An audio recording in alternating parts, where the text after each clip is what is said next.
Hey folks, and welcome back to Lonely Horde Guitars. So today we're going to do a quick little retrospective and reveal of this new jumbo. Backs and sides are sapele. The top is sinker spruce with a mahogany neck, some koa for some decorative bits on the headstock and the rosette. Fretboard is rosewood. Pins in the bridge are rosewood, and the tail graft is also rosewood. Bridge is plum. That's something you folks chose in an earlier video.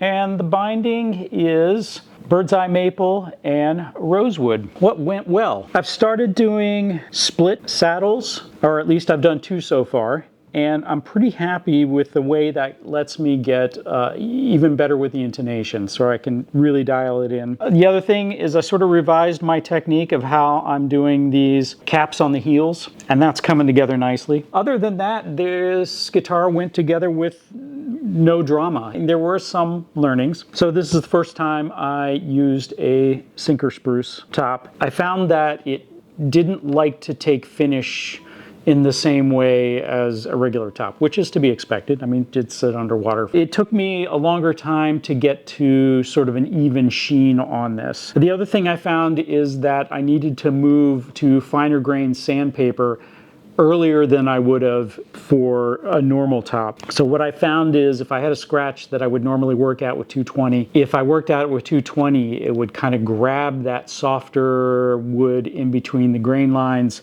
and almost peel it up. So I would have to move up to 320 earlier to avoid that happening. I'm gonna geek out a little bit here. Externally, I've got 2 Neumann KM 184s and a Shure KSM 32.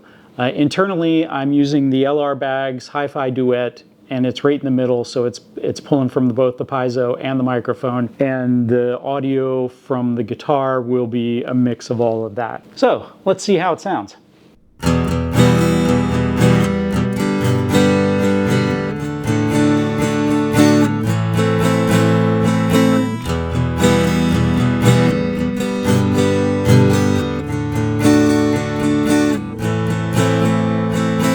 So to my ear, it feels like a nice, well-rounded guitar. So it's not particularly boomy, it's not particularly bright, it just nice and even keel, which is kind of what I'm looking for. I don't want something that's going to take a lot of EQ to sort of tame its weirdness. It's pretty much exactly what I was hoping it would result in. If this is the kind of content you like, please like, subscribe, and we'll see you at the next one.